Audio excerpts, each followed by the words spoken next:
سب سے پہلے یہ والی ویڈیو دیکھیں، باقی بات بعد میں کرتے ہیں۔ دسترخوان پر اگر کھانا آئے اور اگر روٹی آ جائے تو سالن کا انتظار کرنا مکروہ ہے، اور یہ مسئلہ بہت کم لوگ جانتے ہیں۔ دسترخوان پہ روٹی آتی ہے، اس کو کھانا شروع کر دینا چاہیے، سالن کا انتظار میں روٹی کو انتظار نہیں کرانا چاہیے۔ تو اب یہ کہ پہلے روٹی اگر آ گئی، سالن نکل رہا ہے کوکر سے، تو ایسے میں روٹی کو کھانا شروع کر دیں، بھلے ایک لقمہ صحیح، اس کو انتظار نہ کرائیں، کیونکہ سالن کے چکر میں روٹی کو انتظار کرانا ہی روٹی کی بید بھی ہے، اور بھوک کو مٹانے کے لیے سالن نہیں چاہیے بلکہ روٹی چاہیے۔ تو جب آپ کو بھوک لگی اور آپ کے پاس روٹی آ گئی تو آپ اسے کھا سکتے ہیں۔ اب جو بچہ یہ سالن وہ ہوتا ہے صرف ذائقے کے لیے، کیونکہ ظاہر ہے کہ بھوک مٹانے کے لیے تو روٹی ہے، سالن ذائقے کے لیے، تو ذائقے کے لیے اپنی ضرورت کی چیز کا انتظار نہیں کرا سکتے، تو اس لیے روٹی کو کھانا چاہیے دسترخوان پہ آنے کے بعد، اور سالن کا انتظار کرنا اور روٹی کو انتظار کروانا یہ چیزیں مکروہ ہیں، لوگ اس سے واقف نہیں ہیں۔ انہی لوگوں کے بارے میں پیر نصیر الدین نصیر شاہ صاحب فرمایا کرتے تھے کہ عادتیں اب بھی ہے ان کی وہی پہلے جیسی، صرف کپڑے یہ شریفوں کے پہن آیا ہے۔ تو جی ہاں پیارے دوستو، میں اس طرح کی چیپ ویڈیو بناتا تو نہیں ہوں، نہ ہی میں اس طرح کی فضول ویڈیو بنانے کے قائل ہوں،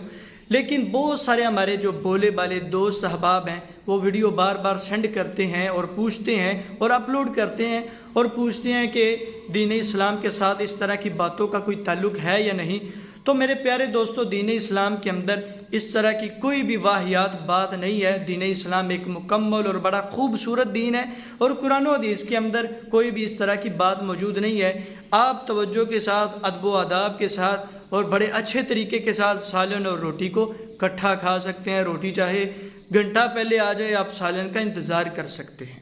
اور دوسری بات یہ ہے کہ اگر آپ کو اس طرح کی چیز حرکت کرنی ہو، اگر آپ اس ملا کی طرح 2-3 مہینوں سے بھوکے ہوں،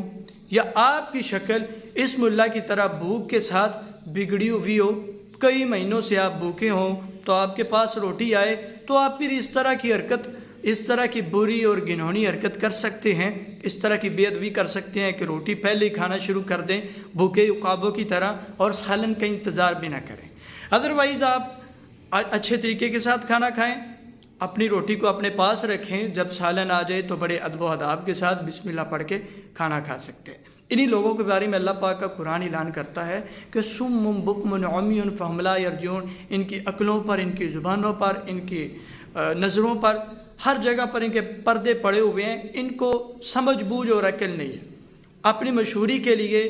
اور کیمرے کے سامنے آنے کے لیے اور 2-4 پیسے کمانے کے لیے یہ کیمرے کے سامنے آ جاتے ہیں، اور جو بھی اپنی چیپ حرکتیں ہوتی ہیں، اپنی بری حرکتیں ہوتی ہیں، ان کو یہ سامنے بیان کرتے ہیں اور ان کا نام دین اسلام کے ساتھ جوڑ دیتے ہیں اور قرآن و حدیث کے ساتھ جوڑ دیتے ہیں۔ تو بہرحال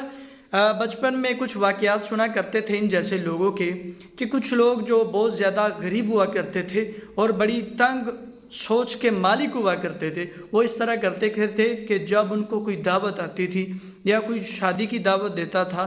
تو وہ کھانے پر جب جاتے تھے تو جو لوگ دعوت کرنے والے ہوتے تھے، دعوت پر بلانے والے ہوتے تھے، ان کو پتہ ہوتا تھا کہ یہ بھوکے اور ننگے لوگ ہیں اور یہ جو ہے نا عقل کے تنگ لوگ ہیں۔ تو وہ اس طرح کرتے تھے، پہلے روٹی رکھ دیا کرتے تھے اور پانی رکھ دیا کرتے تھے کہ پہلے اگر سالن رکھ دیا تو یہ سارے سالن کا اور دعوت کا کباڑہ کر دیں گے، اور دعوت دوبارہ پھر سے کرنی پڑے گی، سالن پھر سے پکانا پڑے گا۔